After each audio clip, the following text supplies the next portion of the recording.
मी काय वेगळं बोलतोय?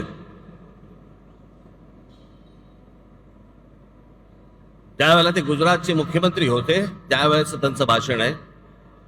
आज ते स्वतः पंतप्रधान आहेत. आम्ही काय वेगळं बोलतोय? की सत्ताधाऱ्यांचे, या निवडणूक आयोगाला आम्ही पण तेच सांगतोय, तुम्ही सत्ताधाऱ्यांचे गुलाम नाही आहात.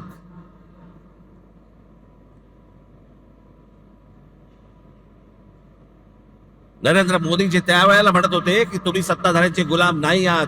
आम्ही आज तेच म्हणतोय.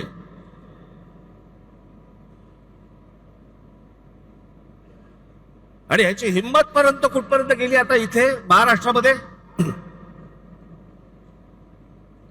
सत्ताधारी पक्षाचा आमदार स्वतः सांगतो की मी माझ्या निवडणुकीला 20,000 मतं बाहेरून आणली. जाहीररित्या भाषणामध्ये बोलतो. पैठणचे आमदार आहेत भुमरे म्हणून, त्या दिवशी त्यांनी भाषण केलं. त्या भाषणामध्ये त्यांनी सांगितलं, मग शिंदेनी त्याला काहीतरी डोळा मारला का काहीतरी केलं की दाढीवरनं हात फिरवला. मग लगेच तो बोलला, नाही जे बाहेर गेले होते, स्थलांतरित होते, त्यांना मी आणलं. बघा तुम्ही तुमचंच बघा.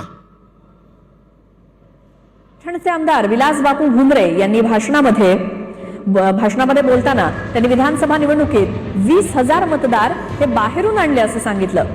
मात्र शिंदे यांनी इशारा करताच विलास भुमरेंनी सारवासारव केली.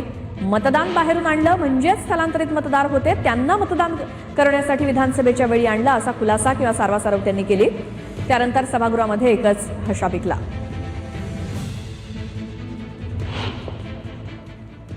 विधानसभेच्या निवडणुकीमध्ये जवळपास 20,000 मतदान हे निवडणुकी टायमार मी बाहेरून साहेब 20,000 मतदान आणलं. आणि त्या निवडणुकीत मला त्या मतदानाचा 100% फायदा आला. 10 जणांना तिकीट मिळणार नाही. सर्वजण त्या पदाचे उमेदवाराचे कॅपेबल असतात. बाहेर होतो त्यांना.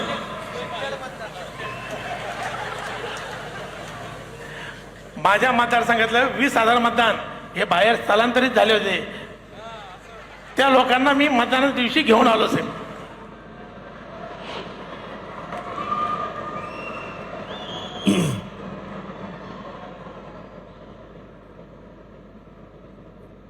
बेधडक सत्ताधारी पक्षातले आमदार तुमच्या नाकावर टिचून बोलतायत.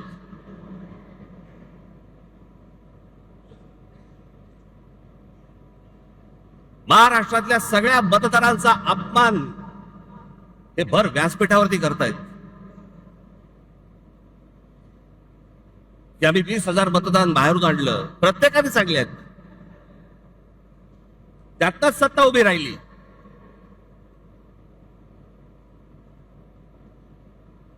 ही त्यांचीच माणसं बोलतायत.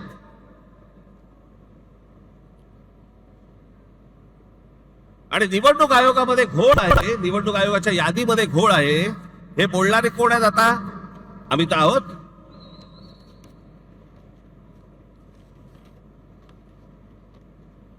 मी अजून 3 व्हिडिओ आणलेत. एक आहे सतीश चव्हाण, अजित पवार गट. दुसरे आहेत संजय गायकवाड, एकनाथ शिंदे गट.